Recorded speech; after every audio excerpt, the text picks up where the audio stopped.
But Bud the best fighter in boxing too. Make sure y'all let that be known. Canelo? Bud the best fighter in boxing. If Canelo is at his weight, I'm telling y'all now, Bud will beat Canelo. What is the biggest?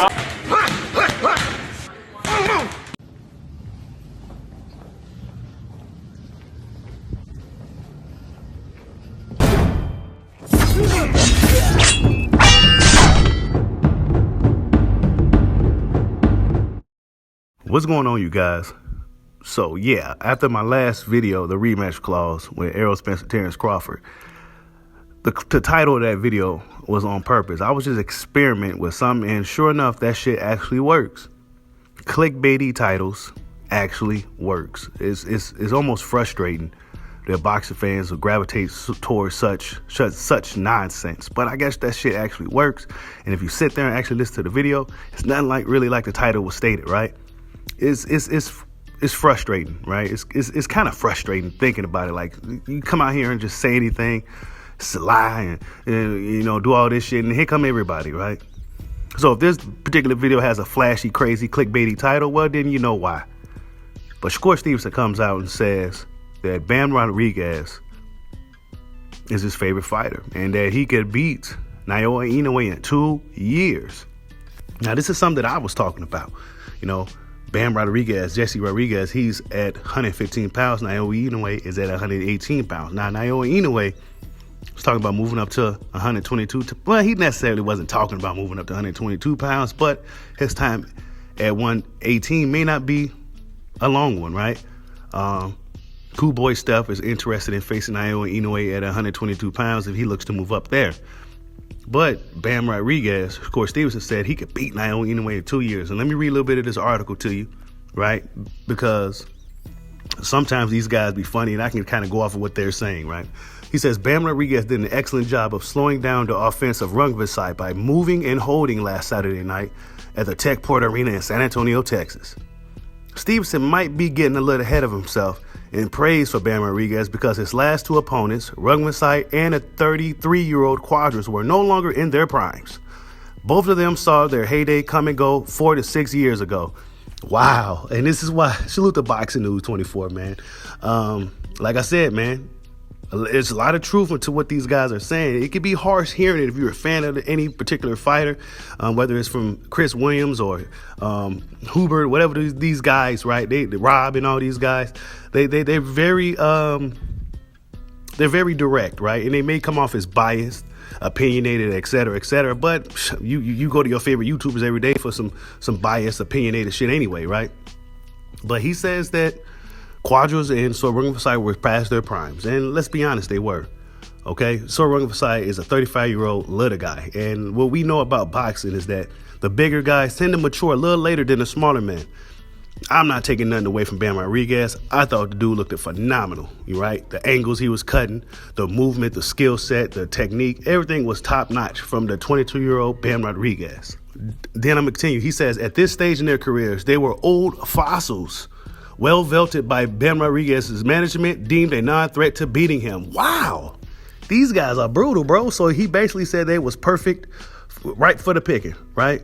They was old and past their prime, and it was guys for good names to add to Bam Rodriguez's ever-growing resume, right? Wow. They said he was a non-threat to him.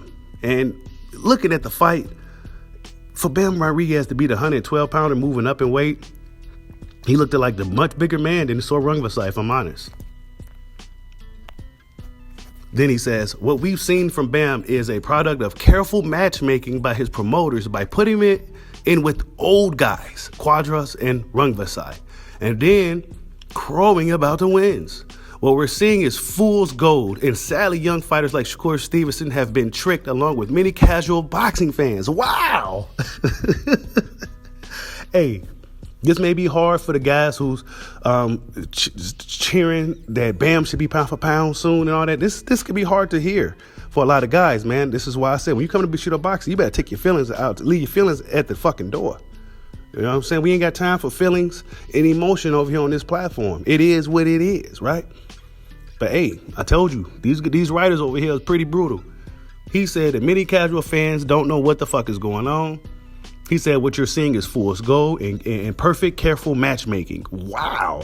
Already, these guys are going for Bam, the young Bam. I mean, he's only 22 years old, man. Come on, man. Give him some time, bro. You know, it's not his fault that, you know, he ended up and now he's fighting guys like Rungvisai and Quadras. It's not his fault that those guys were still around and, you know, he was able to get their names on his resume, right? And in the smaller weight classes, a lot more action tends to happen. Why? Because really they got to. It's not as hard to make those fights down there with the smaller guys, and it's not as much money to put up to make those fights.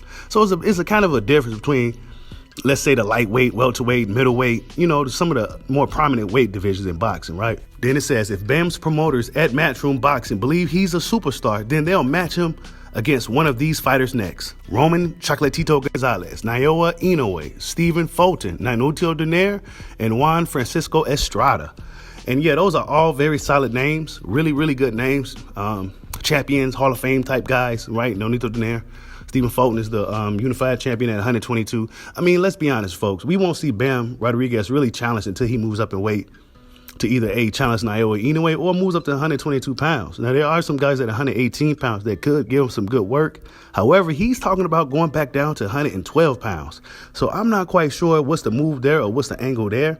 However, he is 22 years old and time is definitely on his side. Then it says this.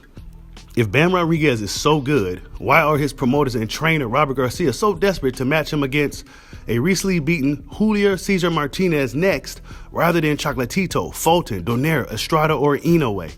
Wow, this article guy, bro, he's firing on all cylinders. He ain't playing no games. He ain't playing no favorites. And he's clearly not a fan of Bam Rodriguez. For those that don't remember, Ray Martinez was schooled by Chocolatito in his last fight and took a bad beating in a one-sided loss. How does Bam Rodriguez come out ahead by fighting Ray Martinez with him coming off a loss to Chocolatito? Where's the gain in that? Wow. So if they looking to fight Ray Martinez, where is the gain in that? Maybe they just trying to build his resume. Maybe they trying to get his money up. Maybe they trying to get him more experience. Like I said, folks, why this guy that wrote this article may be onto something, right? I'm not going to take away from anything he's saying. However, time is on Jesse Rodriguez's side. He's only 22 years old. If I'm not mistaken, he's the youngest champion in boxing right now, right? So yeah, he definitely has time on his side, right?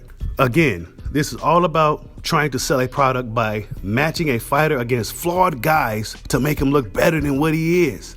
It's fool's gold. If Bam Rodriguez is the real deal, throw him in there with Chocolatito and let's see how great he is. Now, when I thought about that potential matchup, of course, that could possibly be on the horizon soon for Bam, but I don't think the old Chocolatito right now could deal with this guy. Too much skill, too many angles, too fluid, just too good. Bam Rodriguez shows a lot of skills for a guy that's only 22 years old, right?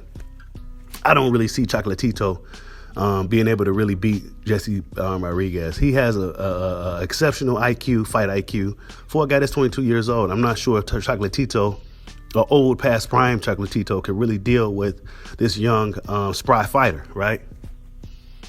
Then he says, promoters are slick with how they build a fighter by matching them against old guys to make them look like the real thing. Unfortunately, when those fighters are matched against quality guys, they fall apart, but not until they made their money. That's why we won't see Bam Rodriguez put in with anyone good that can beat him, because he'll lose. And then the jig will be up. Oh, wow. Wow, this dude is coming for Bam on all cylinders. And this is just part of the game, folks. There are going to be some people out there, some writers out there, some of your favorite content creators out there that's going to be going against the grain on a fighter that you may favor. Bam Rodriguez looks very, very promising, very talented, a lot of skills, a lot of just sky's the limit for that dude. But this guy right here feels that he's the product of careful matchmaking, right? Then he says they're not going to let Bam Rodriguez anywhere near those fighters because he doesn't pack the punching power to beat any of them. And the clinching and moving he does won't be enough to defeat those talents. Wow. Then he says, quote, we know what Bam is all about, and we know his talent in the gym, said Bam Rodriguez's trainer Robert Garcia to Little Giant Boxing. When they offered us the fight, I never had any doubt that we would beat him, so Rungvisai. Then it says, quote, from Shakur Stevenson, Bam is one of my favorite fighters. Wow, he's so special. I would love to see him versus the monster. Just give him 2 more years.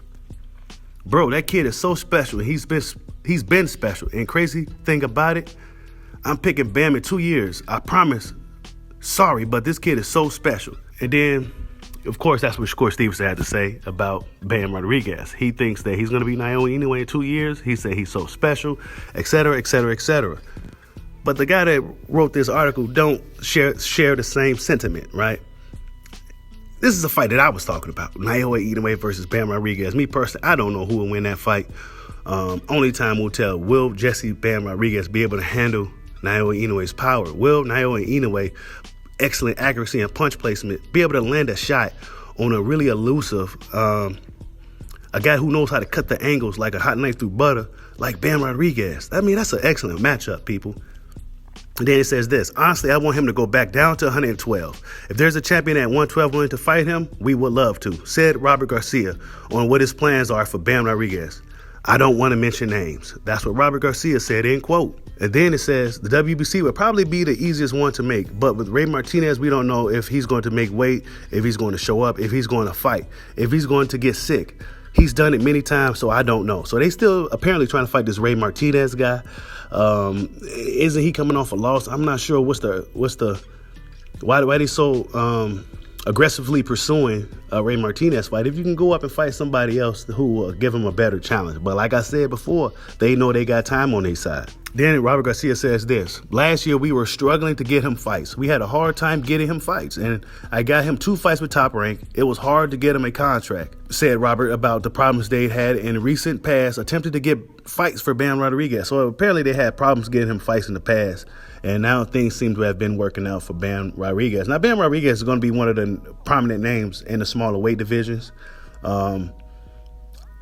I just don't really see the purpose of going back down to 112. You don't necessarily need to move up. If you handling guys, former champions like Sor Rungvisai so easily at 115, and mind you, Sor Rungvisai was a puncher. If he handled him so easily, if he dealt with his power so easily, why would you go back down to 112 pounds to deal with, let's be honest, lesser competition at this point? You know, Jesse Rodriguez looked pretty big for 115. So yeah, I'm not quite sure the angle there. This thing with Shakur Stevenson saying that Bam could beat Naoya Inoue in 2 years, we gonna have to see, right? We gonna have to see. You know, a lot of people still seem to believe that Naoya Inoue isn't truly tested as of yet. I think Naoya Inoue is good as they say, me personally. I think he's as good as they say, but only time will tell once he gets in there with certain guys if he could truly overcome the adversity. Same for Jesse Rodriguez. Jesse Rodriguez got time on his side, so that's the difference there. Who would win in a fight between the two? Who knows? You know, it all matter if Naoya Inoue can land those shots. Now, Naoya Inoue is a very well-rounded fighter, but it really would matter if he could land those shots on the Jesse Rodriguez. And I think we're going to see if Jesse can handle it at 118, 122 pounds, or whenever and if ever this fight does happen. But yeah, you guys, Shakur Stevenson says that in 2 years, he has Jesse Bam Rodriguez beating Naoya the Monster Inoue. Tell me what you guys think. Like, subscribe, holla at your boy. Peace out.